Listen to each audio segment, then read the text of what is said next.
বিশ্বকবি কবিগুরু রবীন্দ্রনাথ ঠাকুরের স্পাই। শক্ত হল রোগ, হপ্তা পাঁচেক ছিল আমার ভোগ।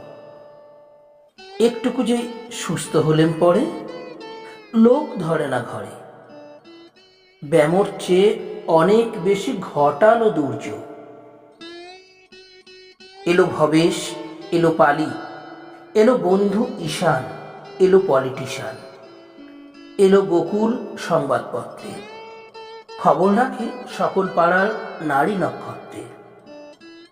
কেউ বা বলে বদল করো হাওয়া, কেউ বা বলে ভালো করে করবে খাওয়া দাওয়া, কেউ বা বলে মহেন্দ্র ডাক্তার, এই ব্যামোতে তার মতো কেউ ওস্তাদ নেই আর।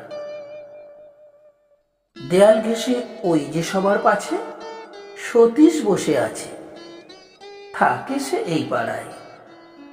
চুলগুলো তার ঊর্ধ্বে তোলা 5 আঙুলের নাড়ায়, চোখে চশমা আটা, এক কোণে তার ফেটে গেছে বায়ের পরকলাটা। গলার বোতাম খোলা, প্রশান্ত তার চাউনি ভাবে ভোলা। সর্বদা তার হাতে থাকে বাঁধানো এক খাতা। হঠাৎ খুলে পাতা, লুকিয়ে লুকিয়ে কি যে লেখে, হয়তো বা সে কবি, কিংবা আঁকে ছবি। নবীনামায় শোনায় কানে কানে, ওই ছেলেটার গোপন খবর নিশ্চিত সেই জানে। যাকে বলে স্পাই, সন্দেহ তার নাই।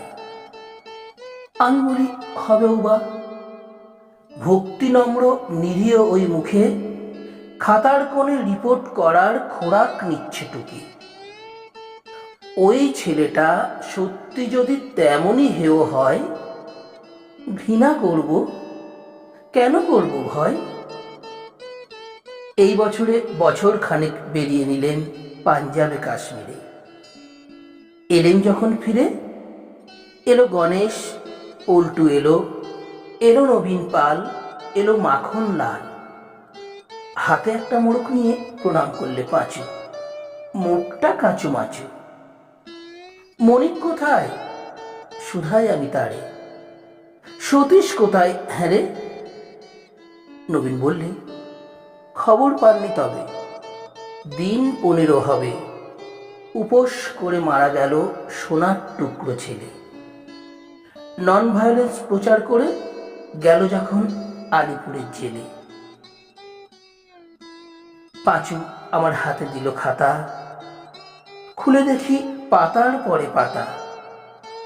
দেশের কথা কি বলেছি, তাই লিখেছে গভীর অনুরাগে। পাঠিয়ে দিল জেলে যাবার আগে। এখন বসে বসে ভাবি, মুখের কথাগুলো ঝরা পাতার মতো তারা, ধুলোই হতো ধুলো।